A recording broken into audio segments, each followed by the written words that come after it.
नमस्कार दोस्तों, मैं सेठी स्टडी पॉइंट पर आप लोगों का बहुत बहुत स्वागत करती हूँ। आज हम पढ़ने वाले हैं rank of a matric. Rank of a matric, एक मैट्रिक का रैंक क्या होता है इसके बारे में पढ़ने वाले हैं। इसकी पहले डेफिनेशन लिखते हैं। इसकी डेफिनेशन क्या होती है? A matrix is said to be of rank R. R rank की कब होएगी मैट्रिक? जब व्हेन इसके दो कंडीशन होती हैं। There is at least one minor of A of order R which is not vanish. इसका क्या मतलब है बताती हूँ। पहले सेकंड पॉइंट है इसका कि every minor of A of order are plus one और हायर वैनिश। क्या मतलब है इसका? हमारे पास कोई भी मैट्रिक दी होगी ए किसी भी ऑर्डर की ऑफ ऑर्डर आर, अगर उसका कोई एक minor at least one minor of A of order R, R order का कोई भी माइनर नॉन जीरो एग्जिस्ट करता है, मतलब वैनिश नहीं होता, खत्म नहीं होता, तो वो उसका ऑर्डर वो रैंक होता है। ठीक है, every minor of A of order are plus one और हायर वैनिश। उसका इसको बाय एग्जांपल अच्छे से समझते हैं। जैसे हमारे पास ये मैट्रिक है, किसी की भी मैट्रिक का ज्यादा से ज्यादा ऑर्डर कितना हो सकता है? जितना उसका ऑर्डर है। ठीक है, ये ऐसे 3x3 की मैट्रिक है, इसका रैंक ज्यादा से ज्यादा थ्री हो सकता है, कम से कम 2 1 हो सकता है। ठीक है, हम अब इसका ऑर्डर फाइंड करते हैं। इसका ऑर्डर फाइंड करने के लिए पहले आप इसका डिटर्मिनेंट चेक करेंगे। पर डिटर्मिनेंट चेक कर लिया, इसका डिटर्मिनेंट चेक करेंगे ना तो ये 0 आएगा।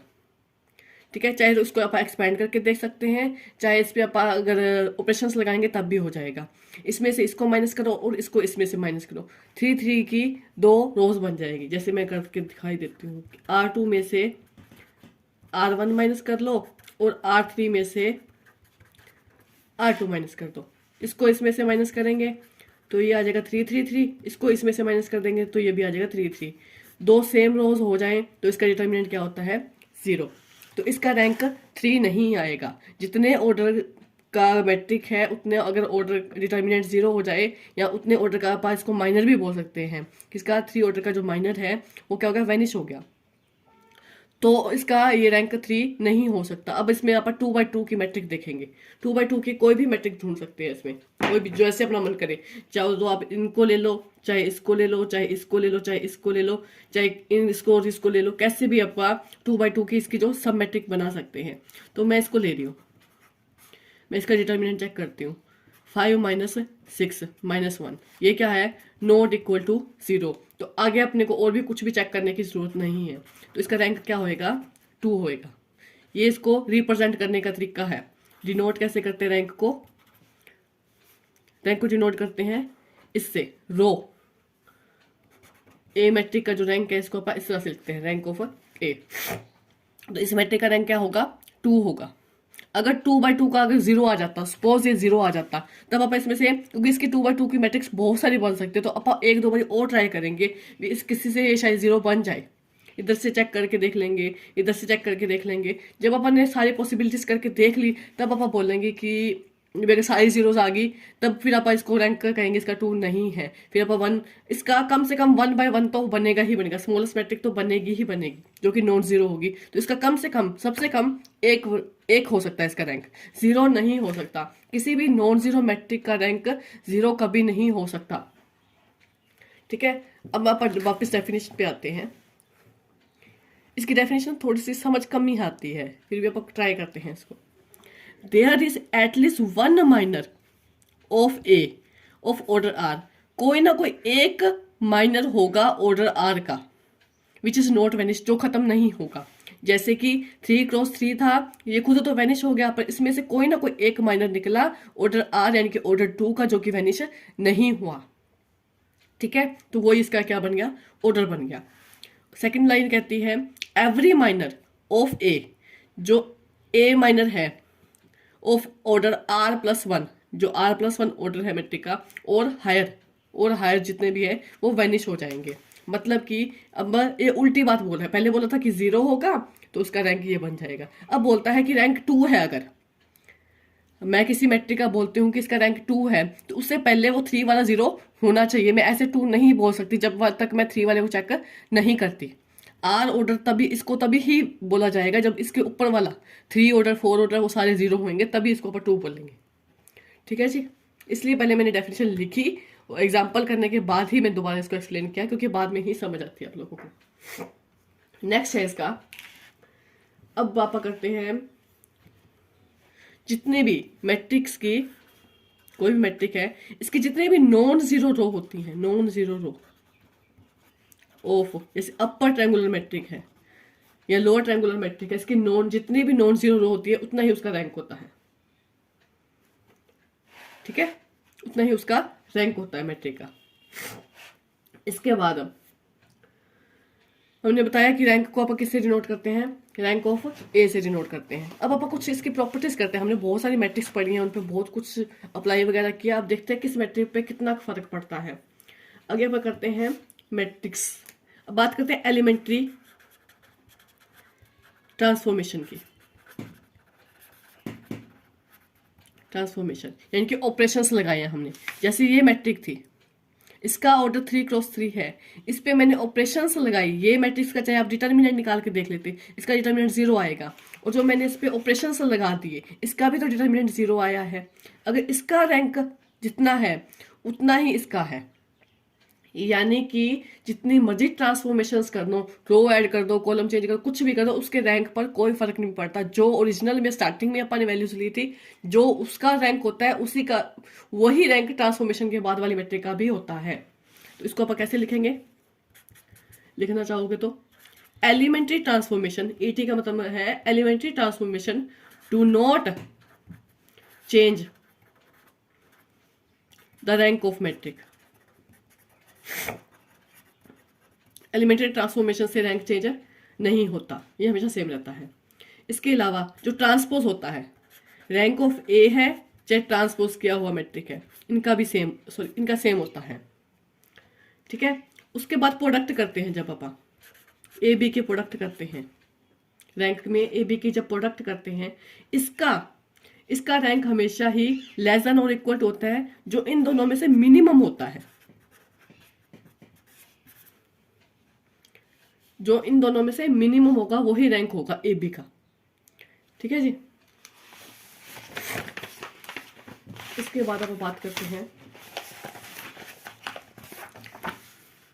अगर कोई नॉन जीरो मैट्रिक है, नॉन जीरो मैट्रिक है, उसका रैंक हमेशा ही ग्रेटर देन और इक्वल टू 1 होगा। या तो 1 होगा या 1 से बड़ा कितना भी हो सकता है, इससे अलावा 1 से छोटा कभी नहीं होगा। ना तो वो 0 होगा ना वो कभी नेगेटिव होगा। 0 सिर्फ किस केस में होगा, जब मैट्रिक क्या है, rank of zero matrix is 0। जो सिर्फ 0 मैट्रिक है उसी का ही रैंक 0 होगा, इसके अलावा नहीं होगा। इसके अलावा जैसे मैं इसको थोड़े मैथमेटिकल फॉर्म में लिखती हूँ कि माइनर है वो नॉट इक्वल टू 0 है। मान के चलती हूँ कि मेरे पास कोई 3x3 की मैट्रिक है, 3x3 का है, m यानी कि मैंने माइनर लिया है, 3/3 का माइनर लिया है, वो नॉट इक्वल टू 0 है, तो उस मैट्रिक का रैंक क्या होगा, उस मैट्रिक का रैंक क्या होगा, 3 होगा। अगर इसके अलावा अगर m आ जाता मेरा 0, तो रैंक क्या आएगा, लेस देन 3। लेस देन 3 कितना भी हो सकता है, 2 भी हो सकता है, 1 भी हो सकता है, बट 0 नहीं होगा।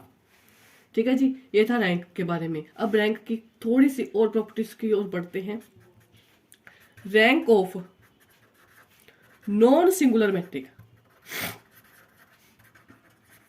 नॉन सिंगुलर यानी कि जिसका डिटर्मिनेंट नॉट इक्वल टू 0 हो, of order n, is N.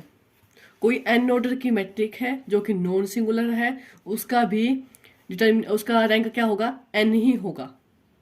ठीक है, नेक्स्ट है, हमने बात करी rank of A is equal to rank of A transpose होता है। रैंक ऑफ लैम्डा ए यानी कि स्केलर मल्टीप्लिकेशन करने पर भी वो उसी के ही इक्वल होता है, उसके रैंक के बराबर रहता है। Rank of A inverse equal to rank of A होता है। Rank of adjoint A rank A के ही इक्वल होता है। रैंक ऑफ ए बी कभी भी रैंक ऑफ बी ए के इक्वल नहीं होता। और जो स्क्यू सिमेट्रिक मैट्रिक है ऑफ odd order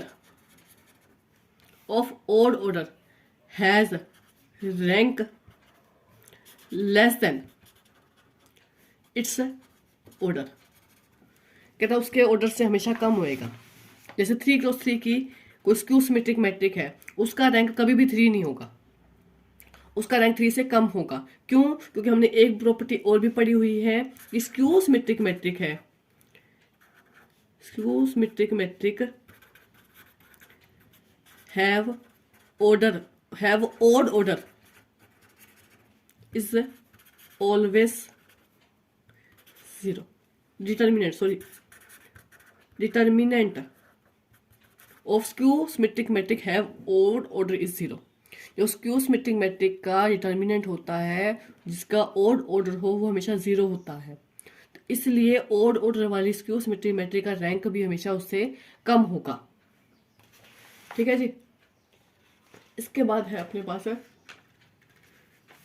हमने कैले हैमिल्टन थ्योरम पढ़ी थी, आइगन वैल्यू में हमने कैले हैमिल्टन थ्योरम पढ़ी थी।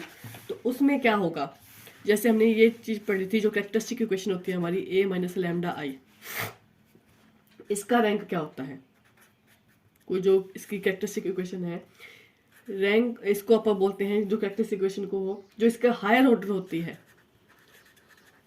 हायर ऑर्डर, उसी को आप इसका ऑर्डर मान के चलते हैं, उसी से आप इसका आगे जाके रैंक निकालते हैं। ठीक है, ये निकालना पड़ता है, जब मैं सीधा नहीं बोल सकता कि उसकी जो पावर है वो उसका ऑर्डर होगा, ऐसा नहीं होता। ठीक है जी। इसके बाद हमारे पास बची हैं कुछ फॉर्म्स बची हैं, ये रैंक वाला इतना ही था। इसके बाद इसके अलावा बची है हमारे पास जैसे होती है नॉर्मल फॉर्म, इक्लियन फॉर्म, वो चीज पढ़ते हैं आप, इक्लियन फॉर्म ऑफ मैट्रिक। अब मैट्रिक की इक्लियर फॉर्म क्या होती है ये देखते हैं। ये जो एक डिजाइन सा होता है मैट्रिक का, ये डिजाइन देखो कैसे, जैसे कि 4x4 की मैट्रिक है, कोई 4x4 की है, तो इसमें क्या होगा, यहाँ स्टैटिक 1 से होगा, 1 2 3 4 है, उसके बाद 1 4 5 कुछ भी है, 0 0 1 3 है, 0 0 0 1। मतलब क्या है कि जो मैट्रिक है जब स्टार्टिंग होएगी ना, स्टार्टिंग का जो फर्स्ट नॉन जीरो एलिमेंट होगा ना वो 1 से शुरू होगा, इसे डायगोनल में 1 होगा। एक तरह की इसको आप बोलते हैं कि ये अपर ट्रायंगुलर मैट्रिक है। ठीक है, अपर ट्रायंगुलर मैट्रिक बनेगी, उसको बोलते हैं अक्लियन फॉर्म। जैसे कि मैं इसको डेफिनेशन लिखती हूँ इसकी, every row of A which has all its entries 0 occur below every row which has a non-zero entry। Non zero entry, जो पहली नॉन जीरो एंट्री है उसके सारी नीचे वाली वैल्यूज क्या होंगी, जीरो होंगी। इसको बोलते हैं इक्लियन फॉर्म। इक्लियन फॉर्म से हमें रैंक निकालना सबसे ज़्यादा इजी होता है। इसका आप मतलब बिना माइनर पता करें सीधा ही आप कह देंगे इसका रैंक 4 होगा, क्योंकि इसके डायगोनल में 1 है। इसके अलावा जैसे मान के चलो कि हमारे पास कुछ भी इस तरह से अगर है मैट्रिक है, तो पहले आप इसको इक्लियन फॉर्म में बना लेंगे, इसका रैंक फाइंड करना है, या तो आप इसका माइनर चेक करते फिरें या इसको इक्लियन फॉर्म बना लें। इक्लियन फॉर्म बनाने के लिए ये तो 1 है ही, अब पहले आप कोशिश करो कि ये नीचे वाली दोनों 0 बन जाए। इसको 0 बनाने के लिए मैं थोड़ा सा ट्राई करती हूँ, R2 पे लगाते हैं, R2 माइनस, अब इसमें क्या करें 4R1, 4 से मल्टीप्लाई करके इसको 0 करने की कोशिश करते हैं। चलो करते हैं, 1 2 3, इसको 4 से मल्टीप्लाई करके इसमें से माइनस करना है। ये 0, ये -3, 12, ये माइनस का 6। फिर उस पर एक ऑपरेशन और लगा देते हैं R3 पे, R3 माइनस 7 ऑफ R1, मतलब मेरे को सारी 0 करनी है तो इसको भी 0 करेंगे। तो ये 7 से मल्टीप्लाई करेंगे 0, ये बन जाएगा 14 और ये बन जाएगा -6। 14 में से 8 गए 6 और ये 7 या 21, 21 में से 9 गए, 9 गए, 21 में से 9 गए, 2 12, ये भी माइनस का। ठीक है, ये फॉर्म बन गई। ठीक है, इसके बाद ऑपरेशन लगाते हैं। ऑपरेशन लगाने पहले R2 को -3 से डिवाइड कर दें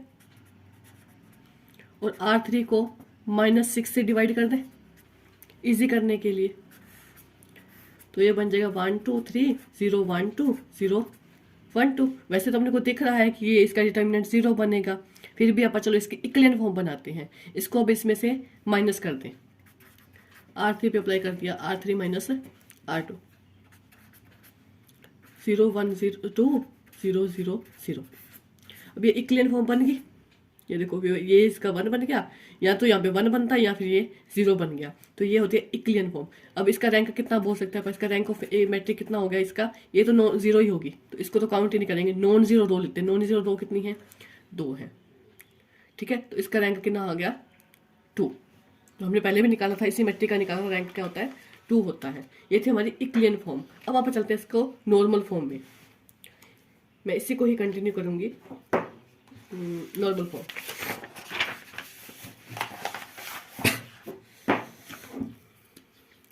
आगे हम करते हैं नॉर्मल फॉर्म। अब नॉर्मल फॉर्म में क्या होता है, नॉर्मल फॉर्म भी इसी तरह की होती है। ये भी एक स्पेशल डिजाइन ही है। इसमें क्या करते हैं, हमारे पास इक्विवेलेंट फॉर्म में तो नॉन जीरो होता था फर्स्ट कोफिशिएंट, इसमें क्या होता है 1 ही होता है, बाकी सारा 0 होता है। जैसे मेरा 4x4 का 2x2 का जितना भी मैट्रिक है उसमें आधा आइडेंटिटी होगा, बाकी सारा ऐसे 0 हो गया, इसको बोलेंगे। यानी कि यहाँ पे 2x2 की आइडेंटिटी मैट्रिक आएगी, इसको बोलते हैं अपन नॉर्मल फॉर्म। जैसे मैंने पिछले इक्विवेलेंट फॉर्म बनाई थी, उसी से कंटिन्यू करते हैं अपन इसको। जैसे अपन यहाँ तक पहुँच चुके थे, 1 2 3 0 1 2 0 0 0। अब इसको नॉर्मल फॉर्म में चेंज करते हैं। नॉर्मल फॉर्म में चेंज करने के लिए मुझे हमेशा कुछ भी नहीं चाहिए, मुझे ये सारी टर्म्स 0 चाहिए। 0 चाहिए तो हम R1 पे अप्लाई करते हैं, R1 माइनस 2 ऑफ R2। इसको 2 से मल्टीप्लाई करके इसमें से माइनस कर देते हैं, तो ये 0 हो जाएगा, -1 हो जाएगा। 0 1 2 0 0 0, ये हो गया। ठीक है, अब अपन इसको ऐड कर लेते हैं, C3 प्लस C1। C3 पे अप्लाई कर दिया। जब इस पे अप्लाई करेंगे तो 1 0, इसको ऐड करेंगे तो ये 0 हो जाएगा। 0 1 2 0 0 0। नेक्स्ट R3 पे अप्लाई करेंगे, सॉरी C3 पे अप्लाई करेंगे। C3 पे अप्लाई किया, C3 minus 2 over C2। C3 पे अप्लाई किया, इसको 2 से मल्टीप्लाई करके इसमें से माइनस कर देंगे, तो ये बन जाएगा 0 1 0 1, ये भी 0 0 1 0। तो अब ये क्या बन गया, ये चीज़ क्या है मेरी, ये चीज़ क्या है मेरी, मैंने थोड़ा सा गलत लिख दिया, 0 1 है, ये है, ऐसा है। तो ये मेरा क्या बन गया, ये बन गया मेरा जैसे 1 0 0 1 0 0 0 0 0, ऐसा कुछ है। इस पोर्शन को मैं क्या बोलूँगी, I2, क्योंकि एक ये 0 थी, एक ये 0 थी। तो ये बन गई मेरी नॉर्मल फॉर्म। और जितने की मैट्रिक बनेगी उतना ही उसका रैंक होगा। जैसे 2 आइडेंटिटी बनी है तो इसका रैंक 2 होगा। आप किसी तरह से भी रैंक निकाल सकते हैं, जैसे अपने को इजी लगेगा। ठीक है जी, ये था अपना rank of a matric. Equations होती हैं जो कि नॉन होमोजीनियस इक्वेशंस होती हैं। AX = B। ए इसमें क्या होता है, A B C D E F GHI कोई इक्वेशन भी नॉन जीरो मैट्रिक है, और B क्या होता है हमारे पास, सॉरी X क्या होता है, XYZ, और B क्या होता है, कोई कांस्टेंट वैल्यू होती है। ठीक है, अब इनका रैंक देखते हैं। तो इनका रैंक कैसे देखते हैं, हमें ये चीज पता है, एक इस तरह की मैट्रिक होती है, इसको कैसे करते हैं, इसको और इसको कंबाइन करके लिखते हैं, FGHI C1 C2 3 C3, इनका निकालना होता है हमने को रैंक। जब आप इस पूरी कंबाइन का निकालते हैं तो इसका रैंक बोलते हैं, जब ए का निकालेंगे तो इसका बोलेंगे। तो जब rank of A not equal है रैंक ऑफ इस मैट्रिक के, तब आप बोलेंगे इसका नो सॉल्यूशन, इसका कोई सॉल्यूशन नहीं है। अगर ये इसके इक्वल हो जाएगा तब आप बोलेंगे इसका यूनिक सॉल्यूशन है।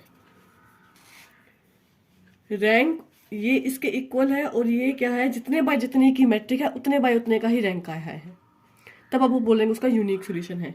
अब ये बराबर तो है,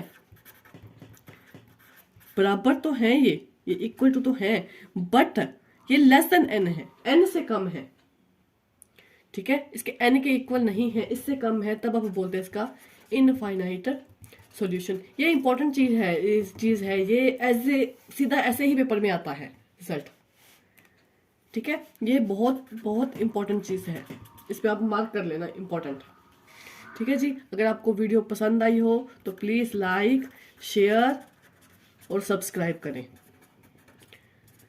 हमारा मैट्रिक्स टॉपिक है, जो मैट्रिक्स एंड डिटर्मिनेंट है, डिटर्मिनेंट, वो टॉपिक कंप्लीट हो चुका है बिल्कुल। ठीक है, इसका सारा कंसेप्ट आई थिंक आप लोगों को क्लियर हो चुका होगा।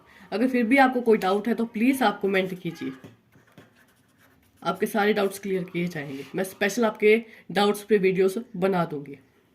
Thank you.